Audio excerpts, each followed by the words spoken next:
Harka fuunee akkam jirtu wiirtuu miidiyaa irraa oduuwwan gaggabaaboo guyyaa kanaa qabannee isiniif dhiyaanne irraa oduu waliin ansittiin Ajjiiti.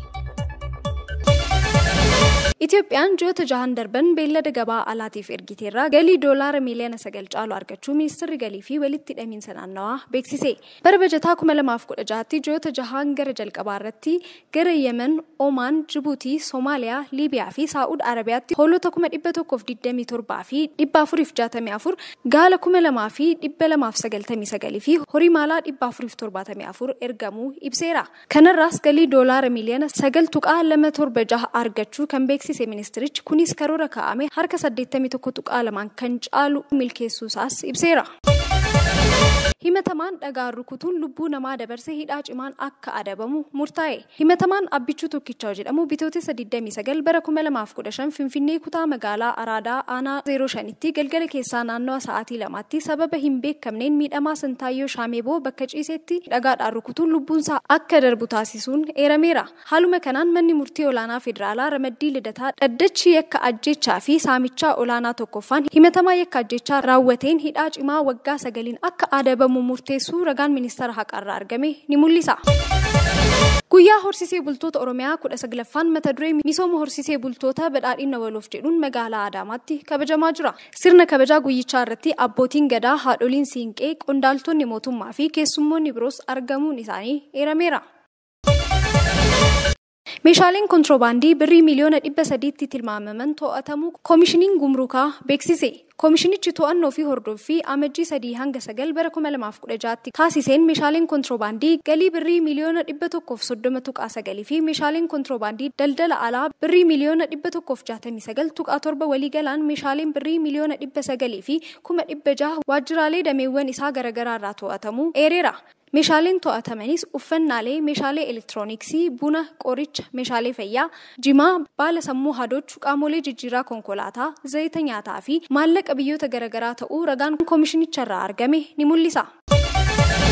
Dhiheenya kana muddamni Soomaaliyaa fi Itoophiyaa gidduutti uumame cimuun keessattuu gama mootummaa Soomaaliyaan kan walabummaan koo sarbame jedhuun waamicha waldhabdee hammeessanii fi qophiin waraanaa dhagahamaa jira. Waldhabdeen biyyoota ollaa lamaan daangaa dheeraa waliin qaban kanneen gidduutti kan eegale torbaan muraasa dura erga Itoophiyaan Somaalilaand biyya walabaa ofiin jettu waliigaltee wal hubannoo mallatteessaniin boodadha. Sanadni wal hubannoo hojiirra wayita oolu Itoophiyaan ulaa galaanaa hanga kiiloomeetira 20 dheeratu kan argattu yoo ta'u bakka isaa immoo Somaalilaand beekamtii biyyummaa gaafatti. Gama Itoophiyaan garuu hanga ammaa ifatti wanta dubbatame hin jiru.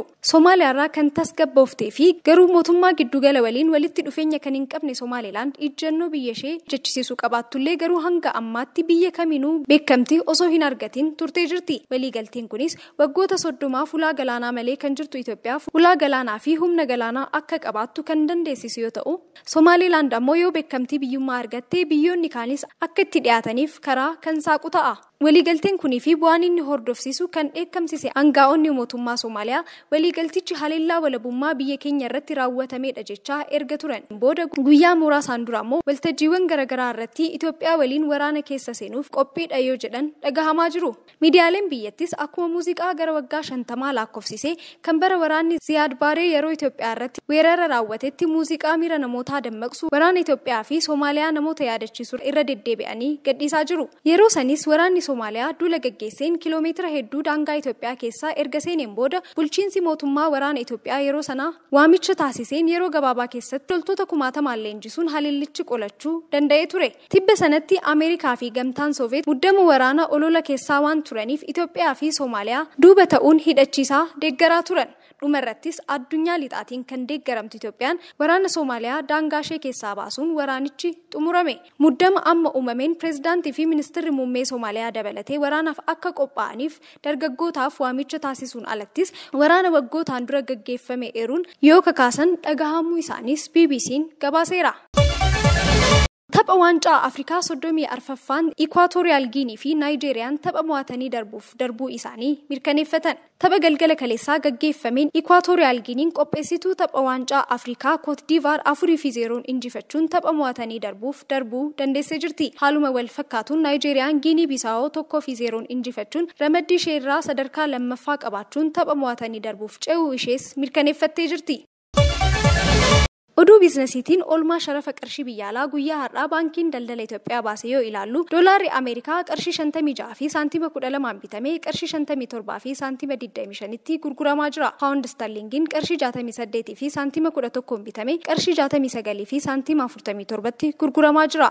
Yuuroon qarshii 61 fi saantima 9 bitamee qarshii 62 fi saantima 31 tti gurguramaa jira. Frank Swiiziin qarshii 61 fi saantima 70 bitamee qarshii 62 fi saantima 93 tti gurguramaa jira. Dinaarri Kuweetii qarshii 174 fi saantima 17 bitamee qarshii 177 fi saantima 65 tti gurguramaa jira. Yohaanni Chaayinaa qarshii 7 fi saantima 6 bitamee qarshii 7 fi saantima 20 tti gurguramaa jira. Diraamni United Arab Emirates qarshii 13 fi saantima 82 bitamee qarshii 14 fi saantima 10 tti gurguramaa jiraachuu baankiin daldala Itoophiyaa beeksiseera.